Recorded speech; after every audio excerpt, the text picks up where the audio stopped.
Saint-Esprit est là. Écoutons la parole de l'Éternel. Gloire à Jésus-Christ de Nazareth. Mes salutations les plus chaleureuses à tous dans le nom précieux de Jésus-Christ.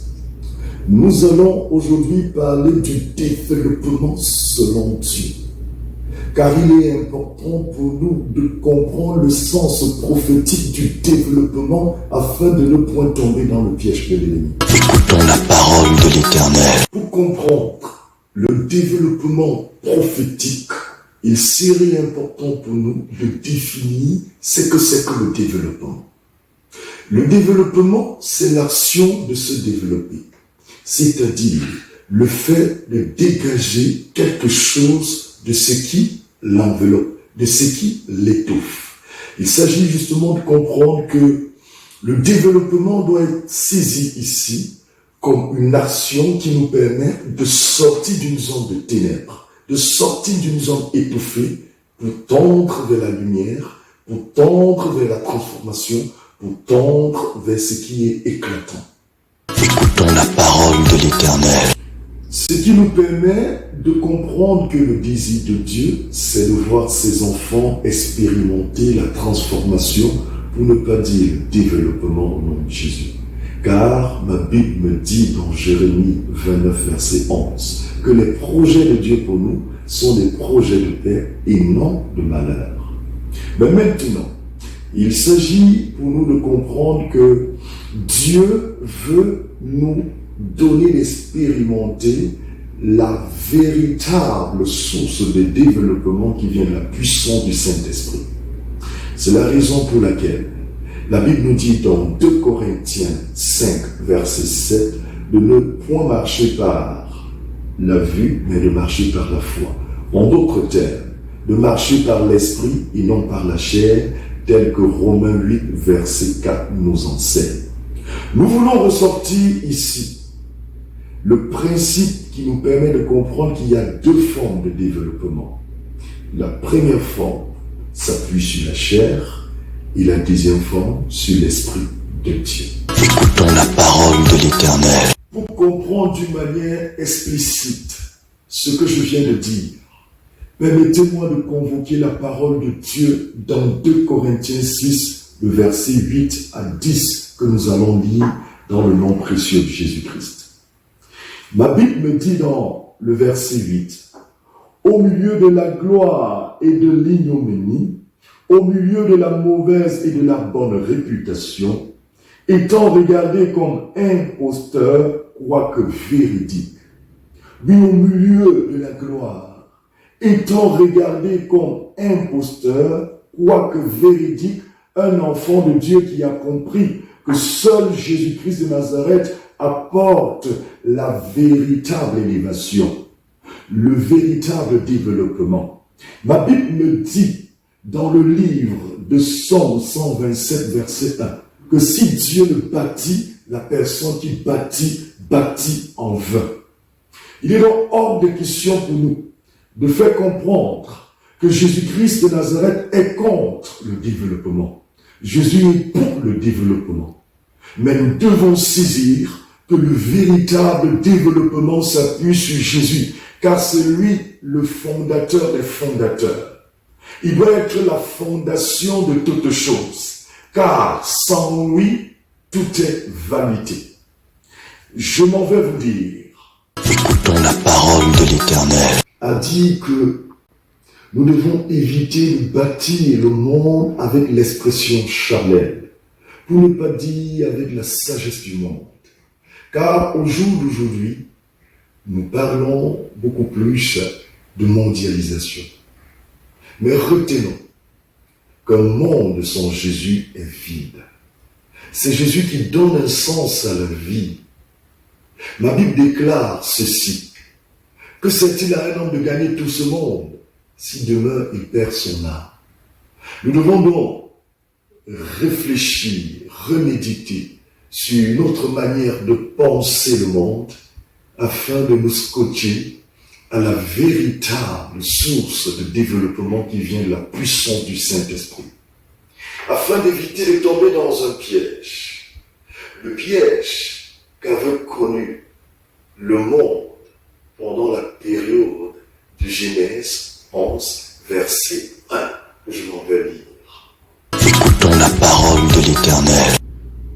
Genèse 11, le verset 1 dit ceci. Toute la terre avait une seule langue et les mêmes mots. Ils avaient les mêmes mots. Il est question pour nous de comprendre que le développement qui s'appuie sur la chair, sur la rationalité humaine, ne peut que nous conduire dans la chute. Oui, ils avaient pu commencer une œuvre, la tour de Babel, mais à un certain niveau, ils ont été butés à cause de ce que Jésus-Christ n'était pas au centre. Ce que je m'en vais vous dire, c'est de nous faire comprendre que Dieu n'est pas contre la réflexion. Nous devons réfléchir pour apporter le soutien nécessaire dans le monde. Mais retenons que réfléchir consiste à connecter sa pensée à celle de Dieu. Car on ne réfléchit pas pour s'opposer à Dieu, on ne réfléchit pas pour égaler Dieu, mais on réfléchit pour davantage se soumettre. Et au jour d'aujourd'hui, c'est ce que nous voyons autour de nous, des personnes qui vont parler de développement, des personnes qui vont nous parler de la sagesse scientifique. Nous bénissons le Seigneur pour tous les scientifiques, mais je m'en vais nous dire que cette science, sans Jésus-Christ au centre, ne représente rien. Je ne vous enseigne rien en ce qui concerne la vie de Salomon, qui a été un homme très élevé quand il était sur terre. Ma Bible me dit qu'il a été roi. Ma Bible me dit qu'il a été beau. Ma Bible me dit qu'il a été riche. Et ce que les gens ne savent pas, c'est que Salomon, au niveau d'Israël, avait rendu l'or et l'argent commun comme des pierres. Il avait, avec la science, pu développer Israël. Mais ma Bible me dit qu'à un certain niveau, Salomon, qui avait reçu cette grâce, s'était laissé influencer par l'esprit de la rationalité charnelle qui nous déconnecte de Dieu. Et c'est ce même Salomon qui, en fin de compte, saisissant que sans Dieu, une vie ne représente rien, a déclaré « vanité de vanité, tout est vanité ». Le désir de Dieu, c'est de nous inviter à bâtir quelque chose de fort, quelque chose de sûr, qui va nous conduire à l'adorer davantage et à comprendre que nous ne sommes rien sans lui, que c'est avec lui que nous pouvons tout, que c'est avec lui que nous faisons des espoirs. Écoutons la parole de l'Éternel. Nous devons davantage saisir que Dieu n'est pas contre le développement. Au contraire, il est pour le développement, mais un développement qui s'appuie sur la puissance de l'Esprit de Dieu, qui s'appuie sur Jésus-Christ de Nazareth, car son désir consiste à sauver le monde. Ma Bible me dit dans Jean 3, verset 16, que Dieu a tant aimé le monde qu'il a donné son Fils unique, afin que quiconque croise en lui ne périsse point, mais ait la vie éternelle. Voilà le but de Dieu. Mais maintenant, il désire que nous puissions vivre l'épanouissement au niveau de la terre, mais sur des bases spirituelles et non sur des bases charnelles. C'est la raison pour laquelle je peux convoquer le témoignage de Joseph, qui a été Premier ministre en Égypte, grand économiste. Question de nous faire comprendre que nous pouvons être intellectuels et servir Dieu. Nous pouvons être intellectuels et nous soumettre à Dieu. Joseph avait compris qu'il ne devait pas réfléchir pour s'opposer à Dieu, mais qu'il devait réfléchir pour davantage écouter Dieu, pour davantage se soumettre à Dieu. Nous connaissons l'histoire de Job, qui a été un homme fort riche. Dieu n'est pas contre la richesse, mais il est contre l'état d'esprit négatif qui anime certaines personnes riches. Évitons de tomber dans le piège de l'ennemi. Revenons totalement à Jésus, car il nous aime. Il veut nous donner le meilleur. Le meilleur non seulement ici sur terre, mais après la vie éternelle. Écoutons la parole de l'Éternel. Tout ceci pour dire que la vraie transformation vient à partir du moment où une mentalité est transformée pour la cause du Seigneur. Si tu n'as pas une mentalité transformée pour la cause de Jésus, tout ce que tu fais ne représente rien. Nous avons besoin de cette mentalité transformée par la puissance de Dieu pour apprécier à sa juste valeur les autres, pour comprendre que nous avons besoin de ceux qui travaillent dans les champs, de ceux qui sont ingénieurs, de ceux qui sont sportifs, de ceux qui sont médecins, que nous avons besoin de chacun pour construire un monde avec Jésus, car le monde sans Jésus est vide. Nous devons comprendre que la transformation peut passer à côté de ceux qui ne saisissent pas selon Dieu, car la plupart des personnes regardent avec les yeux physiques. Je peux me poser cette question. Qui peut se comparer à Dieu? Qui a impacté le monde comme Jésus? Mais on vous dira que même dans sa famille, Jésus ne fut pas accepté. Ça veut dire qu'une transformation réelle peut être mal jugée, mal appréciée par ceux qui se sont laissés emporter par l'esprit de la suffisance scientifique qui s'appuie sur la sagesse humaine. Balayons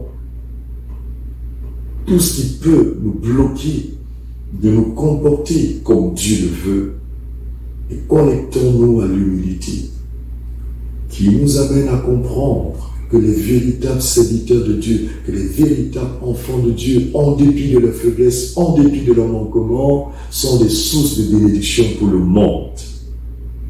La plupart de ceux qui dansent dans les églises sont ceux qui ont été transformés par Jésus. J'ai vu les anciens prostituées se responsabiliser par la puissance de Jésus-Christ. J'ai vu les anciens braqueurs, les anciens bandits se responsabiliser par la puissance de Jésus-Christ. Voilà ce qu'on appelle transformation. Et c'est avec des personnes pareilles que le monde pourra jouir d'une transformation puissante et non une transformation à la tour de Babel. Pour davantage comprendre ce que je suis en train de dire, permettez-moi de clôturer avec la lecture du texte de base que nous avons utilisé pour cet enseignement. Je vais donc continuer avec le verset 9 et 10 de 2 Corinthiens 6 qui déclare ceci. Comme inconnus, quoique bien connus, comme mourants, et voici nous vivons, comme châtiés, quoique non mis à mort, comme attristés, et nous sommes toujours joyeux. Le chrétien est toujours joyeux, malgré les difficultés, malgré les vicissitudes. Ma Bible déclare d'être toujours joyeux. Ma Bible déclare de bénir le Seigneur dans les moments favorables et défavorables. Le fait de danser dans la présence de Dieu ne veut pas dire que nous n'aimons pas le développement, car c'est dans la joie du Saint-Esprit que nous apportons le vrai développement au nom de Jésus-Christ. Ma Bible dit, comme pauvres, et nous enrichissons plusieurs. Comme n'ayant rien, et nous possédons toutes choses. C'est avec Jésus que nous pouvons bâtir quelque chose de solide. Retenez que seule la vérité de Dieu apporte la délivrance. Je viens prophétiser dans la vie d'une personne en ce jour. Je ne connais pas la prédication que tu as reçue concernant Jésus-Christ de Nazareth, mais que je te le dise, Jésus-Christ est Dieu. Il aime le monde. Il a tant aimé le monde. Et en ce moment, il veut te sauver. Il te suffit de dénoncer et de renoncer à tout ce qui ne glorifie pas Jésus pour l'accepter comme Seigneur et Sauveur. Si tu le fais là maintenant, je te le dis au nom de Jésus, la puissance de la parole de Dieu transforme ta vie. Et c'est à partir de Christ que tu vas transformer ta famille, transformer ton quartier et transformer le monde pour la gloire de Dieu, au nom puissant de Jésus-Christ. Retiens que la vérité prophétique ne se débat pas, mais elle s'impose au nom de Jésus. S'il descend, oui, tout s'arrête, tout s'arrête. Il y a transfert entre ciel et terre. Quand il descend, l'atmosphère change. Il y a transfert entre ciel et terre. Saint-Esprit est là. Le Saint-Esprit est là. Écoutez la pensée prophétique de la semaine. Nota bene, Matthieu 11, versets 18 à 19. Jean-Baptiste est venu, il ne mangeait pas, il ne buvait pas, les gens ont parlé. Jésus-Christ est venu, il mangeait, il buvait, les gens ont parlé. Tout simplement pour dire que les gens ne cesseront de dire des choses, mais c'est à toi de protéger la vision que tu as reçue de Dieu, au nom de Jésus. Qu'en pensez de la semaine? Ce n'est pas aux autres de t'influencer, mais c'est à toi, par l'esprit que tu as reçu de Dieu, d'impacter le monde, au nom de Jésus. Bonne semaine à vous, dans le nom précieux de Jésus-Christ.